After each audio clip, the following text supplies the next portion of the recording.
genetika dan lingkungannya merupakan inti dari bagaimana makhluk hidup berubah dari waktu ke waktu. Ketiganya saling berkaitan, erat dan tidak bisa dipisahkan dalam menjelaskan proses seleksi alam.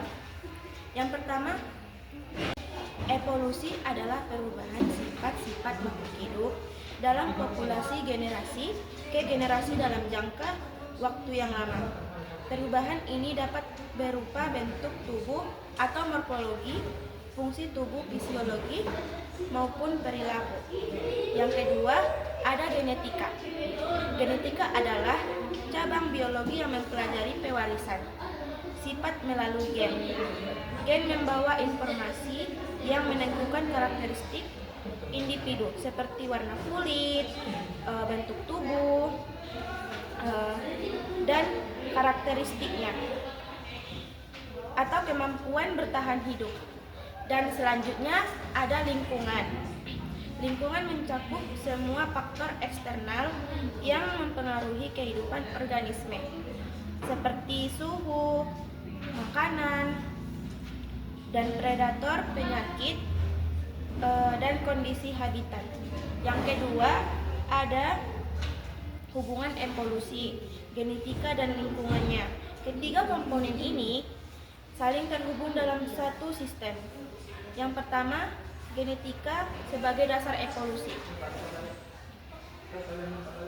Variasi genetik dalam suatu populasi muncul melalui mutasi atau perubahan DNA.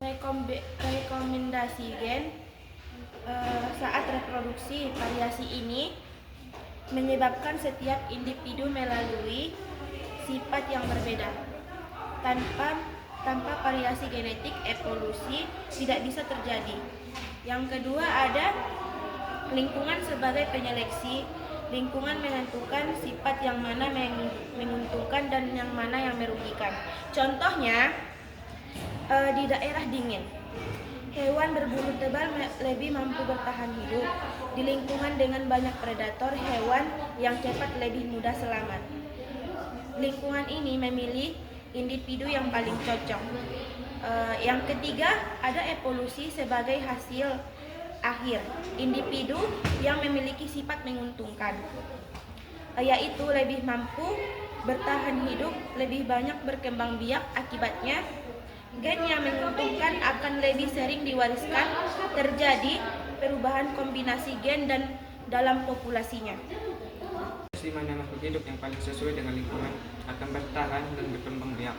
Tahap-tahapannya, yang pertama itu adanya variasi genetik, yang dimana dalam suatu populasi terdapat perbedaan sifat, misalnya ada yang cepat, lambat, kuat, dan lemah. Yang kedua itu tekanan lingkungan. Tekanan lingkungan memberi tantangan, misalnya kekurangan makanan, perubahan iklim, dan adanya predator. Yang ketiga itu seleksi atau pemilihan alami, yang dimana individu dengan sifat menguntungkan akan lebih mampu bertahan hidup. Dan yang keempat itu ada reproduksi. Individu yang bertahan akan berkembang biak dan mewariskan sifatnya. Yang kelima, perubahan populasi atau evolusi, yang dimana lama-kelamaan sifat yang menguntungkan menjadi dominan dalam populasi. Di sini saya akan menjelaskan proses terjadinya seleksi alam, yang dimana seleksi alam adalah mekanisme utama evolusi. Berikut tahapannya. Yang pertama itu variasi dalam populasi, yang dimana dalam suatu populasi terdapat banyak perbedaan sifat atau genetik. Contoh, ada jerapah berlayar panjang dan pendek. Dua, tekanan lingkungan. Lingkungan memberikan tekanan seperti perubahan iklim, predator. Contohnya, daun hanya tersedia di bagian atas pohon. Yang ketiga itu survival of the fittest, yang dimana individu dengan sifat paling sesuai lebih bertahan hidup, lebih mampu berkembang biak. Contoh itu jerapah berleher panjang lebih mudah makan dan bertahan hidup. 4. Pewarisan sifat. Sifat yang menguntungkan diwariskan ke keturunannya melalui gen. Yang kelima itu perubahan populasi.